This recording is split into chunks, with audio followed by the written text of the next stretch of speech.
తారుమారు కాలం అంటే అనుకున్నది ఒకటి, అయ్యింది ఒకటి, జరిగేది ఒకటి. అలాంటి కాలాన్ని మనం ఎదుర్కోవాలంట.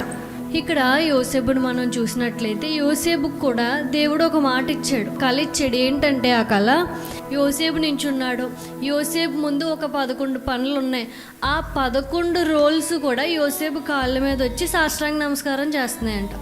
అయితే ఈ కళల ఆనందంలో కళ్ళు వచ్చినాయి, దేవుడు నాతో మాట్లాడాడు, నన్ను గొప్ప చేస్తాడంట, నాకు మేలు చేస్తాడంట అని చెప్పి యోసేపు ఆనందంలో ఉన్నాడనమాట. ఏ అన్నలైతే వచ్చి పాదాలు మొక్కుతానని కలొచ్చిందో ఆ అన్నలందరూ కలిసి గోతులో పడేశారు. అనుకున్నది ఒకటే, అయ్యింది ఒకటి. తారుమారైపోయింది యోసేపు పరిస్థితి. దేవుడిచ్చిన వాగ్దానం ఒకటి, కానీ తీరా చూస్తే గుంటలో పడిపోయాడు. పైకి లాగి తీరా చూసేసరికి డబ్బులు తీసేసుకున్నారు, యోసేపుని ఇచ్చేశారు, అమ్మేశారు. ఇప్పుడు యోసేపు అనుకున్నది ఒకటే, అయ్యింది ఒకటే. యోసేపు ఎప్పుడైతే ఆ ఇంట్లో అడుగు పెట్టాడో, వాక్యం చెప్తుంది కదా, దేవుడు యోసేపుకి తోడై ఉండడం వల్ల అతడు ఎక్కడైతే ఉన్నాడో అక్కడ అంతా అభివృద్ధి చెందింది. అంటే ఇప్పుడు యోసేపు రావడం వల్ల ఆ ఇంటికి ఏం కలిగింది? మేలు కలిగింది, అభివృద్ధి కలిగింది, దీవెన కలిగింది. ఎంతలా బాగుంది కదా వాళ్ళ ఇల్లంతా. అయితే యోసేపు కూడా అనుకున్నాడు, ఏమన్నా తెలుసా, నేను వీళ్ళకి మేలు చేశాను కాబట్టి నాకు మేలే చేస్తారు.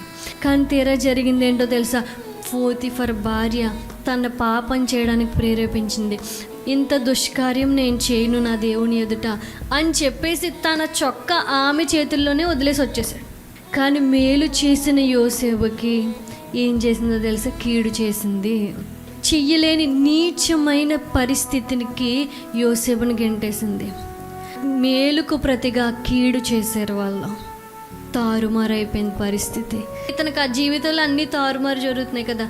ఇప్పుడు జరిగింది ఏంటో తెలుసా, పొద్దున్న వరకు ఒక ఖైదీగా ఉన్న యోసేపు సాయంత్రంలోగా ఆ దేశానికే అధికారిగా మారిపోయాడు.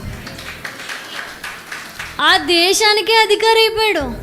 అప్పటి వరకు గుంటలో ఉన్నాడు, ఇప్పుడు ఏమైందో తెలుసా, గుంటలో నుండి రాజకుర్చీలో కూర్చుంటున్నాడు. అయ్యా రాజా అని పిలుస్తున్నారు. ఎవరిని? యోసేపుని.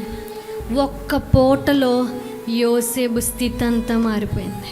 దేవుడు కలుగు చేసుకున్నాడు, దేవుడు గుర్తు చేసుకున్నాడు, దేవుడు మర్చిపోలేదని యోసేపు జీవితంలో నిరూపించుకున్నాడు.